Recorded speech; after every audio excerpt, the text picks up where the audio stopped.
Oh, it's high energy today. What's up? Welcome into the Orange Zone podcast. That football music slaps.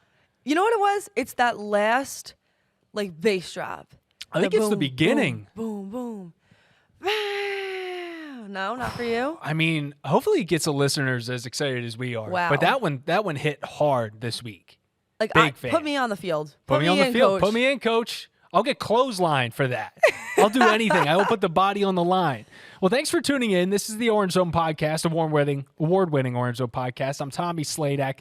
This is Samantha Croston. We have Brendon Hodges on the producer mic. If you're watching on YouTube, what's up from the Skycam?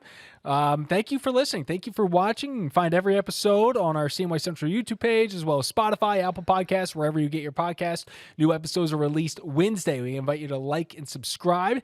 This episode is going to be primarily focused on some Syracuse football. Might talk a little Syracuse men's soccer, the defending national champions. We have LeQuint Allen back. We have a last-minute transfer from Nebraska coming in. So a lot going on here in the few weeks leading up to this new season. But first off, Sam, you've had a day today. I've had a week. I've maybe even had a month. But I've definitely had a day. We went to the dentist, had to get a couple things filled in. I'm hoping I don't have a lisp, but I will say that lisp. But I do have a couple areas in my mouth that are completely numb right now. What went down? Was this like just a Novocaine day? This is just a classic couple cavities, getting them filled in. But I had a couple. They're like, we're gonna rip them all at once. So I actually got 3 needles: one on the top right, one on the top left, one on the bottom right. Woof. How you feel? Like, how does your face? Do you still kind of feel like if you were to take a sip of water that it would just drip down your face? Like, I can't feel my face when I'm with you, but I love it. You know what I mean? Yes. Well played. I give you applause for that. Thank you. Silent applause. I had to think that through a little bit. No, I mean, I'm okay. The only time I can feel it really is I was trying to put on lipstick before. Yeah. Look when I'm trying to put my 2 lips together. Something's not going right. Well, you sound fine. Okay. And so hopefully those at home feel matters. the same way. I think they should. Hodges, how you doing, bro? Dude, I'm doing good. We're ready to go. It's football season, which is the best type of season. I got my laptop for my side gig today, which was exciting. I just stay at home an extra 2 hours to wait for it to show up, though. Tell the listeners what your side gig is, though. Tell us about your side gig. No, for it's sure. It's a cool job. I do work for the National Football League, depending on. Also known as the NFL? Also known to haters as the No Fun League. That was a couple years ago. No, it's very fun. I get paid to watch football and cut highlights for NFL.com, the NFL app, and then those, if you go onto their website, you see this 5-6 minute game recap videos where it's just highlights. I put those together, quality check them, send them through. So technically my first day was yesterday, but I was here, so I couldn't sign off for the laptop. I was able to sign off for it today, and I'll be able to set everything up and then hopefully be cutting preseason games later this week. I'm also going through I need to be there for a package. And you're just never there. I'm never there. But they need, Amazon, those types of places, they normally have a code to get into my building or whatever, to tap in. FedEx right now, it is blowing their minds as to how they could possibly get into this building. Yeah, but FedEx is always the one fumbling the bag. But it was FedEx or it's UPS. It was FedEx fumbling. Delivering my package today. Amazon always finds their way in there. Never have a problem with Amazon. I can't really bash on them too much because my girlfriend's mom works for FedEx. Yeah, we got to limit that then. Yeah. But anyway, it's tough out in these streets trying to get a package right now. Just is. But anyway, let's get into it. Let's talk some football. Let's get into the nitty-gritty. The biggest thing today, right now, is Tuesday. This is coming out Wednesday. I was over at camp this morning. Some of my favorite parts of the season are being able to go to these practices. And the biggest thing that I think a lot of people wanted to see right away when they got there is number 20's back. LeQuint Allen officially back on the team after what was a chaotic little summer involving him that was originally a suspension handed down from Syracuse University for his involvement in a on-campus / off-campus fight, I guess we'll call it, that happened last December. They tried to suspend him for the summer and fall semesters. That would have put pretty much his football career in jeopardy at Syracuse. He ends up suing. It ends up getting taken care of, And it times out when that summer session ended, that LeQuint's back the next week, so we can kind of put 2 and 2 together on the type of resolution they came to, in which he is back for the fall semester, which means he is back in training camp, and he is back out there in Orange. It's so exciting. And for multiple reasons, but just knowing he's back, I see Brendon has here that big question for the team being, what are the expectations for SU's new number 1 back? Right. And I'm excited to see what kind of role it develops into. I definitely think that, I see him in that Sean Tucker kind of role where he's just building and growing as he gets older. That being said, I feel like when I looked at the Syracuse football team over the course of the last few years, let's say, when Sean Tucker was there, one issue I felt like they kept running into over and over again was that they kind of sometimes looked like a one-trick pony, and the pony was Sean Tucker. I think that LeQuint Allen's role is going to be to do what he does best, but also kind of open up the field for some other opportunities. I think if this team was a little more diversified, they were relying more on multiple threats instead of primarily on Sean Tucker, which I feel they tried to do at times and it wasn't effective. I think you'll see a different kind of offense. It's funny you mentioned that because one of the few times that we really got to see LeQuint do his thing was later in the season if Sean was out, whatnot. Yep. And one of those was the Wake Forest game, where we were able to see exactly what you're talking about, that diversified, spread out offense in the second half. And one of that was a LeQuint Allen, I can't remember if it was a wheel route or what it was, but it was him catching a pass, which we've seen a few times. So he's definitely a versatile back, and I think you're right about the one-trick pony. But last year, whether it was the stuff that Sean was dealing with internally with that undisclosed injury, or if it was just other teams adapting, it did feel like at times that he was the one that was quiet, and it was the passing game. It was the Aronde Gadsden and Garrett Schrader show that ended up being the recipe for success. So ultimately, I think we're going to this offense with Allen will feel like that. I think there will be a very aesthetically pleasing balance to how Jason Beck and Dino Babers get this thing moving. That's actually a great way to describe it, because that's what I mean. I really feel like this team would be their most successful version, at least from an offensive standpoint, if it's like a maybe 20% split across, 5 different people or 5 different options. You want a little bit of Schrader, a little bit of Gadsden, a little bit of Allen. You know what I'm saying? Mixing and matching, making it hard for the defense to know exactly what you're going to do. I think that is something that can make them really successful. I'm really interested to see how that all works out. Like you said, Sean Tucker last year was a little quiet at times, and I really felt like in the bowl game when we saw LeQuint Allen playing, a big difference between the two of them. I don't know, LeQuint Allen just looked, honestly, like he's younger, of course, but just like less beaten down. Like he popped up so quickly. You know what I mean? Any tackle wouldn't get him down. He just seemed like he had so much juice in him, so much fight. A lot of bounce. And one thing that is different, and seeing him out there today, he wasn't in full pads. He had the shoulder pads on, was in shorts, and guess maybe that's just a part of getting him back into the swing of things. But, seeing his frame is he's a much leaner build than Sean Tucker. He reminds me a lot more of like a Miles Sanders. Sean Tucker was a brick. And that's a part I have to remind myself. I'm like, oh yeah, this is more what the average college running back's looking like. Sean was a brick house, a refrigerator of a human being. So he was so compact. Speaking of Sean, got to watch a little bit of him in his first preseason game with the Bucs. The stat line that you look in the box score, it was 6 carries for 10 yards, and you're like, oh, okay, nothing too crazy and eye-popping. But he did have a 12-yard touchdown that was called back. So technically not a touchdown at all. But this play was really fun to watch, and he had that bounce where he was able to break through a tackle, a.k.a. tree trunks of legs, and then just had that burst and cut of speed to the outside that we knew so well with him in his Orange days. So wishing Sean the best of luck with that. As for LeQuint, again, didn't really get to see too much out of him today. I think he was a little bit limited in what they had him do, but very excited for him. And as we move to the defensive side of the ball, there's a guy I want to touch on because he is already at camp, and I was watching him out there today. News came over the weekend on Sunday, I believe it was, that Syracuse last minute added a new safety, and his name is Miles Farmer, and he comes from Nebraska. And he's not the first Nebraska transfer we've had this year. And it's not the first time we've seen players go to Nebraska or a coordinator, a.k.a. Tony White. So he was supposed to be playing for Tony White, and at the beginning of fall camp, so this was a few weeks ago, he was suspended by new Cornhusker head coach Matt Rule, who I knew well from my time doing student broadcasting at Temple. And he suspended him for failing to adhere to team standards. He then entered the transfer portal and joined SU.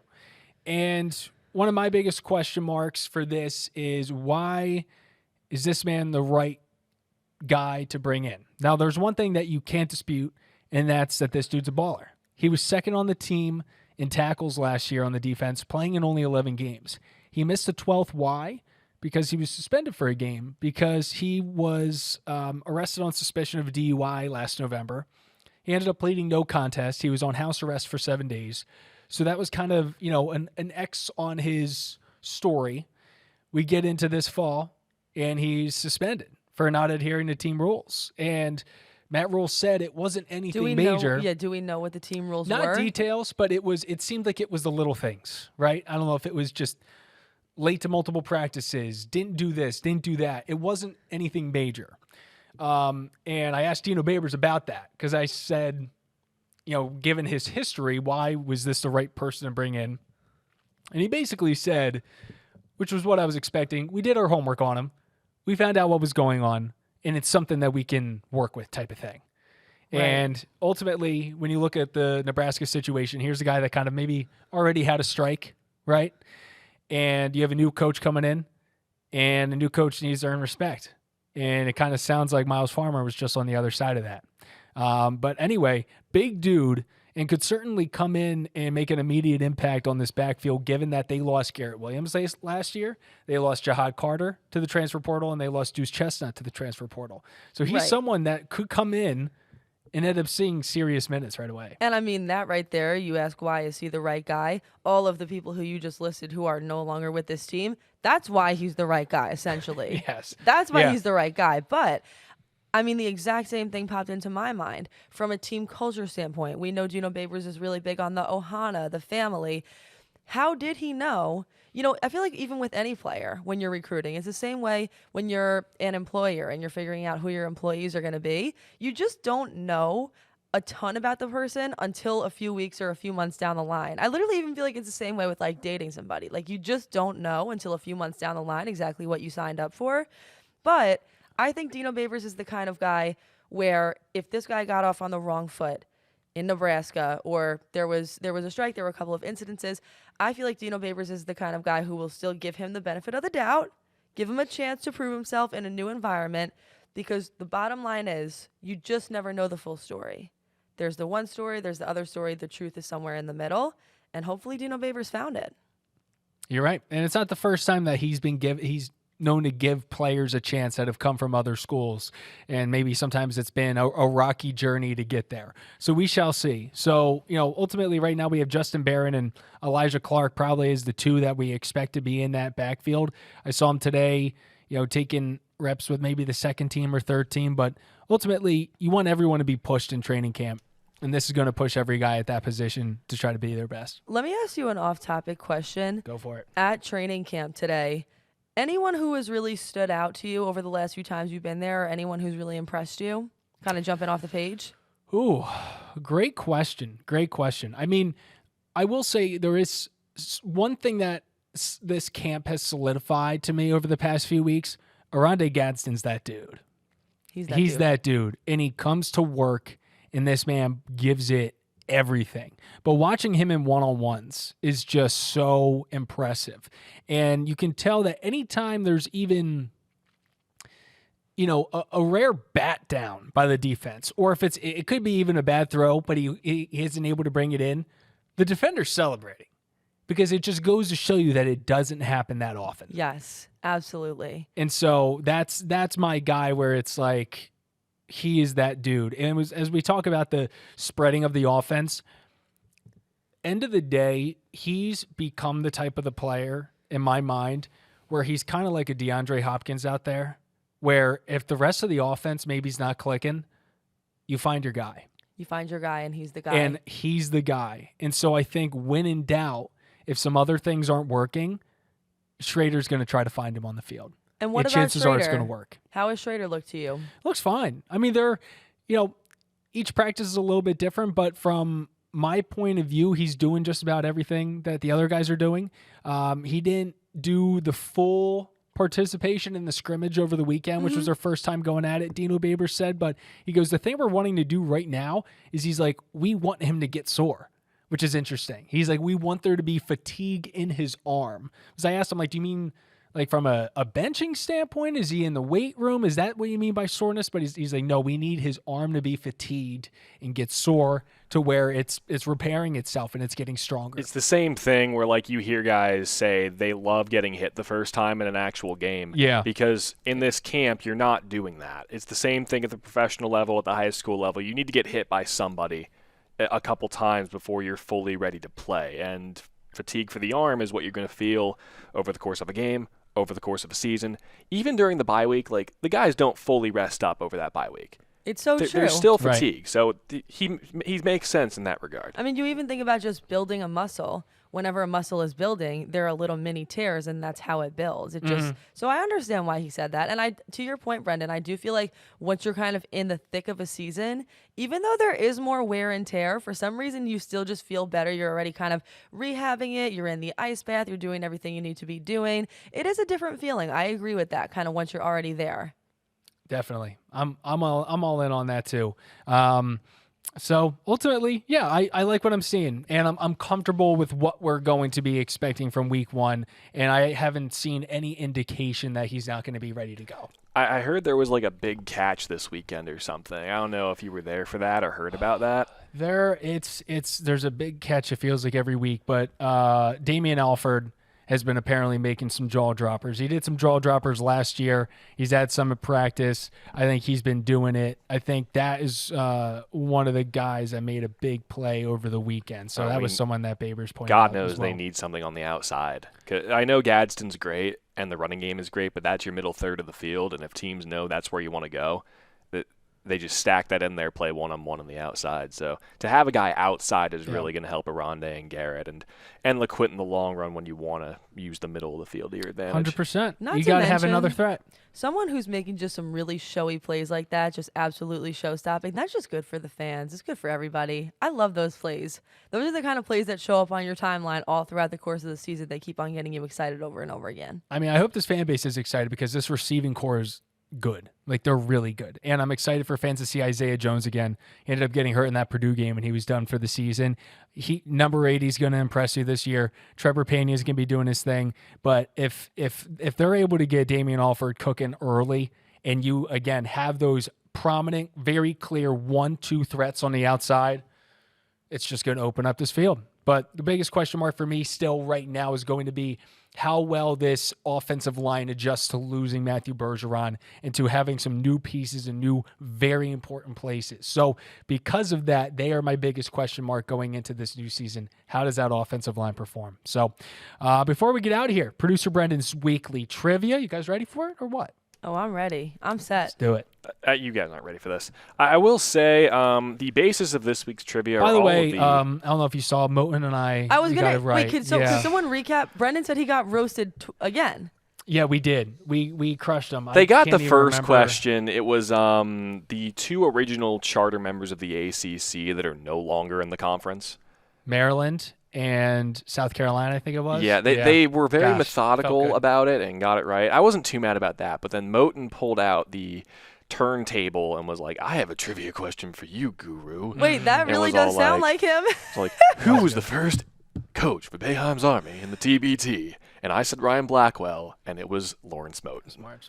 No. You got to go back Wait, that's an awesome question. Yeah, it was a great moment. and Tommy was the smart one and shut his lip, and I Second was he said it, I I was was like, so confident. You dude. knew? You knew his name? I just had a feel, just the way he asked it, I'm like, I know that this answer is going to be. That's funny. That's Tommy That's good for stuff. no. I had no clue that was what the answer was. Great. Anyway, today's question brought to you by the various preseason awards that SU players are being considered for. There are a lot of them. There were two more that were mentioned today. Marlo Wax for the Lombardi Award, and I believe Garrett Schrader was put up for the Danny Werfel Trophy, the Manning Award. Got it. There are 7 I'm focusing on. They're the ones that were mentioned before today. 7 awards major: the Maxwell, the O'Brien, the Biletnikoff, Hornung, Walker, Bednarik, Butkus. Players from Marlo Wax to Aronde Gadsden to Garrett Schrader, LeQuint Allen's up for the Doak Walker.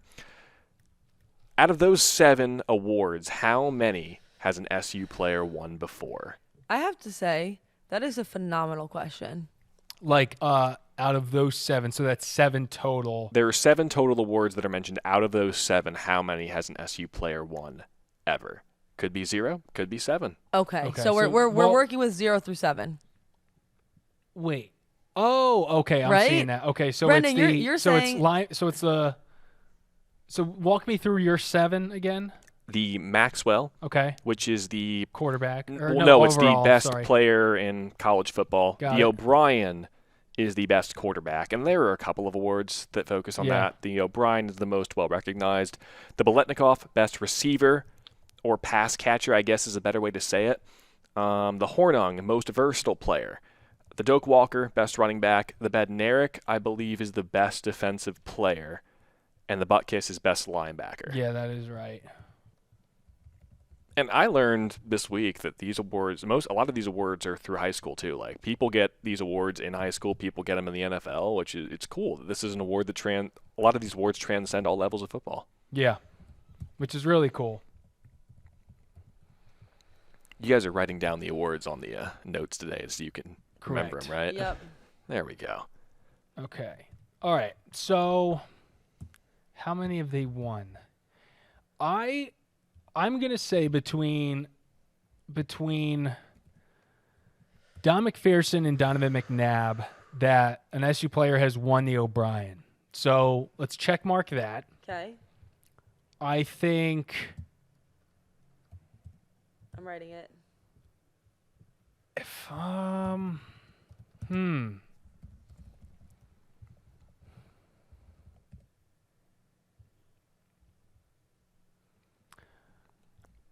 I feel like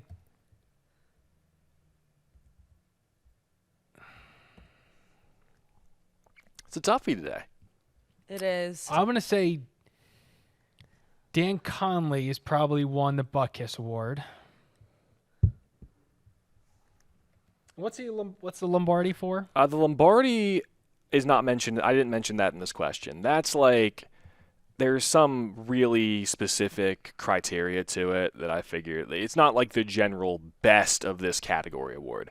I think the Lombardi brings in all offensive linemen, linebackers, anybody that plays within the tackle box and less than 10 yards deep. Got it. So there are too many criteria for that. I kept it simple. I'm actually just gonna lock in my guess now based on all things right. we've already discussed. All right. And I'm gonna just say 4. And that's just what I'm gonna lock in. What are your 4 that you think? I think I will go O'Brien. It's Butkus, right? Yes.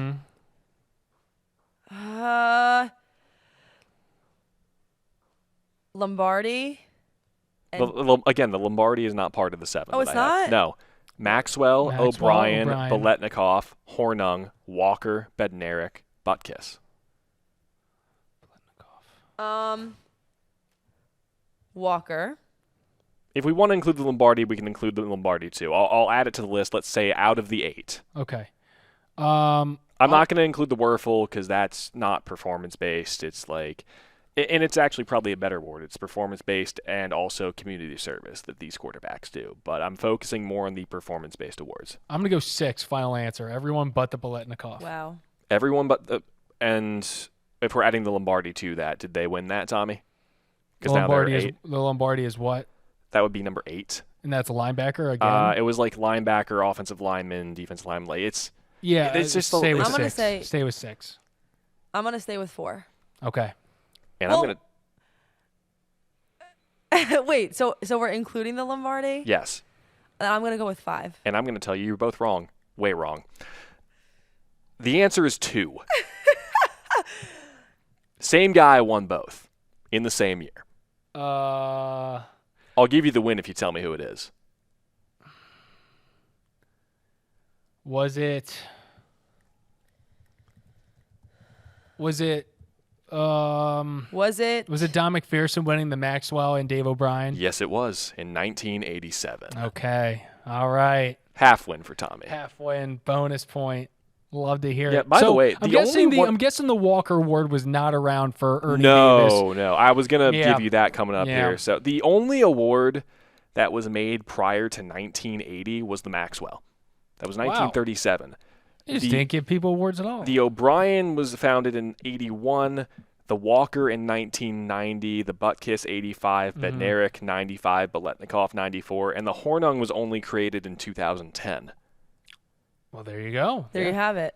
Okay. Giddy up. All right. Not bad. Not bad. I'm okay losing that one because I think it was a good discussion. We got a lot out there. It wasn't a stumper. It was right? It was educational, informative, fun. I live to educate kids like you. Kids like you. Kids like me. Unbelievable. Now, Lawrence Moten's the A student, so I can't really do anything with him. He is the A He student. is your teacher. He is. Oh, stop. He is. This is his dojo. This is his. By the way, we didn't... Dojo Mojo Dojo Casa House. Oh, stop. By the way, congrats to Otto. Congrats to Otto. I know. Yeah. Congrats to Otto. And also, real quick before we head out, shout out Otto. Got to stop by SU men's soccer practice last week. Ian McIntyre and the boys, they're ready. They're ready. A lot of new faces. Defending champs. 15 guys left. 14 guys are in. 5 went into the MLS Super Draft. 1 signed with an EPL team. So, dude, they rolled Canisius in their exhibition this weekend. Yeah, by the way, they did do well with that. So they're going to be a very dangerous team again. I think a preseason number one's big shoes. But, hey, I respect the voters in that they're respecting what this team's able to do with so many new pieces. But to me, that's a lot. That's a lot to ask with so many new pieces. But if there's anyone that can do it, it's Coach McIntyre. So heavy is the head that wears the crown. Bang, bang. You heard it right there. That's the one-liner. There we go. Brendon Hodges, Samantha Croston, Tommy Sladek, the Orange Zone Podcast. We're out of here. See you next week. Peace.